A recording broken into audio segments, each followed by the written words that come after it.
Anthony Spencer. This is Monarch and Moreau. In this video, I'm going to talk about selling at premium prices. Ladies and gentlemen, this is Monarch and Moreau. And this channel is dedicated to funeral professionals who, although they don't have the lowest price, they wouldn't mind making the most money. Now, do your due diligence, but don't overthink this. I used two sources. I used Google and US Funerals Online. I think they adequately reflect the market. I went a little bit higher on the entry-level price point. So on the entry-level price point, funerals.com was a little bit lower. We've bumped it up to $11.65. So that's the entry-level price point. And then for the other two, I just left them as is, as funeral.com's had them, because I think they're fair. I think they adequately reflect the market as is. So the mid-tier, for all those folks that want something a little bit more than just the base model, that's $2,552. And then the high end is $6,697. Those are our three price segment tiers. Okay, so those are our price tiers. These are our distribution estimates. And so for entry-level cremation, the lowest price, we're looking at 18 units out of the 44 in-market, $21,000 in revenue. At the mid-tier, at 35% of the 44 in-market prospect, 15 and a half of them are going to close $39,000 in revenue. For the 24% who choose the high-end cremation segment, about 10 and a half sales and 71,000, almost 71.5 in monthly revenue.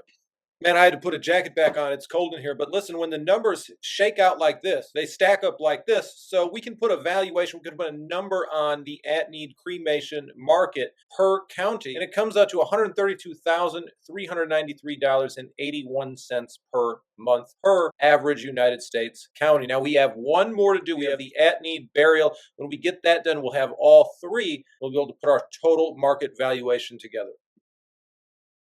So in market at-need burial, we've got 25 monthly opportunities after we subtract those folks who were prearranged. We needed to get them last month. They're prearranged, so they're off the board for our at-need burials. We've got 25 opportunities per county. And for entry level, we've got $2,000, mid-tier $3,500, high-end $7,848. Now, in addition to talking to you funeral directors from across the country to put these numbers together, I used the National Funeral Directors Association's median price for a funeral, the $7,848 for our high-end, and I used funerals.com for the other two price points. So if we look at this advertisement and we think about pricing out a casket maybe at Walmart somewhere, you get the idea, and you could reasonably price out an at-need burial based on, what's out there for $2,000.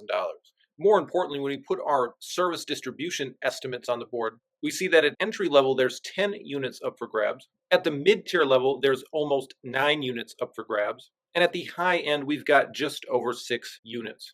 So just over 10 sales at entry level is going to produce almost $21,000 in monthly revenue. At just under 9 sales at the mid-tier level, that's about $31,000 in monthly revenue. And at the high end, having just over 6 sales every month, that's about $48,000 in monthly revenue per United States county on average. So with those distribution estimates, we can value the at-need burial market per United States county at an estimated $99,588.62 every month.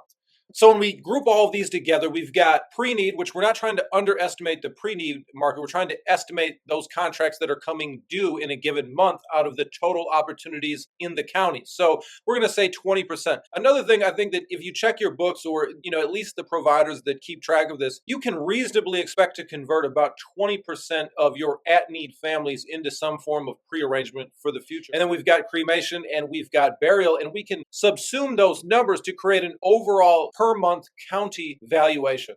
But remember, we are accounting for those prearrangement figures as we kind of sift down into cremation, into burial by removing them beforehand, just estimating that 20% of what would be in-market opportunities have been prearranged. But here's the thing, if we sit around and we wait for perfect information, if we think that, we're going to get this report or we can trust this report, you don't even know what reports you can trust. So let's get down to the organic grassroots. How do we analyze a market? So I'm walking you through that. We're making some reasonable estimates for the things that we don't know. But when we really add it up, we happen to know a lot. There's a lot of data out there, and we're just going to extrapolate and infer some reasonable logic, some reasonable conclusion from the data that we do have.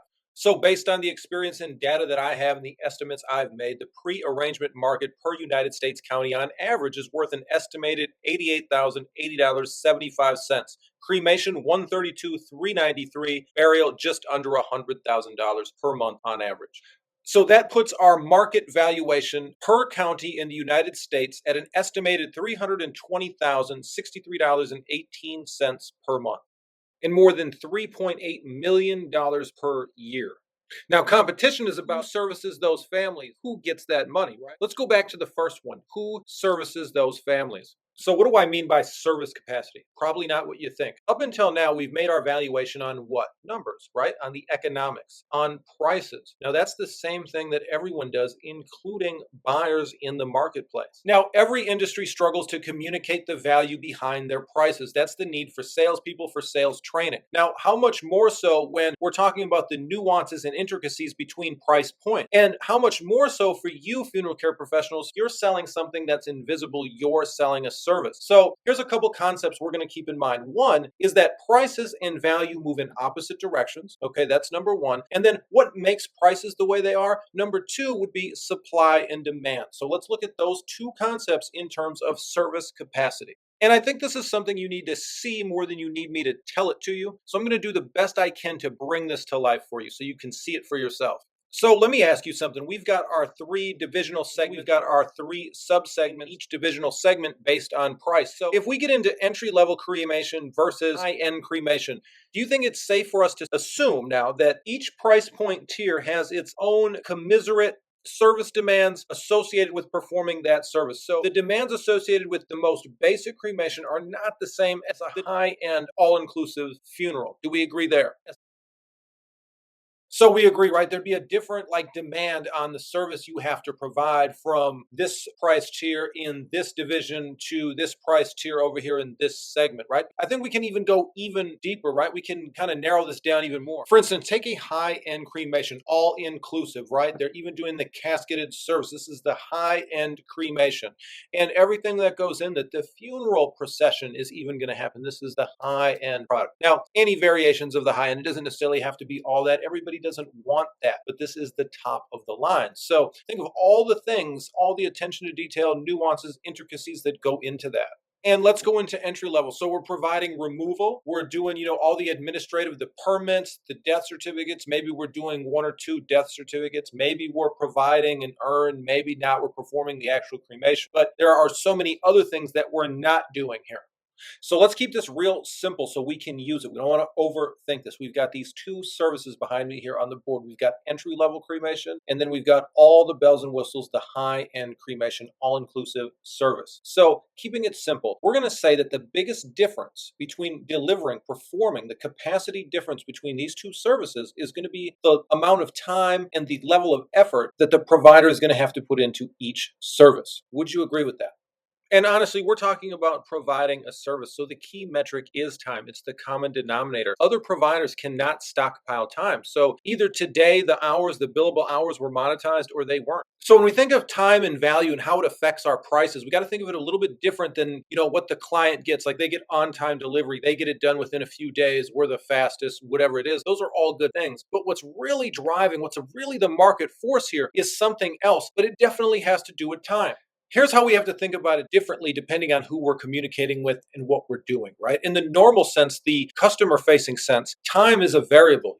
We're the fastest, they're not. The variable is the reliability, right? The variable is the difference in, delivery speeds, delivery time. So there's variables when it comes to time for the customer. But when it comes to you and the provider, time becomes a constant. Time is a constraint. It's no longer a variable. It's just a constraint on what you can actually provide. It constrains your capacity.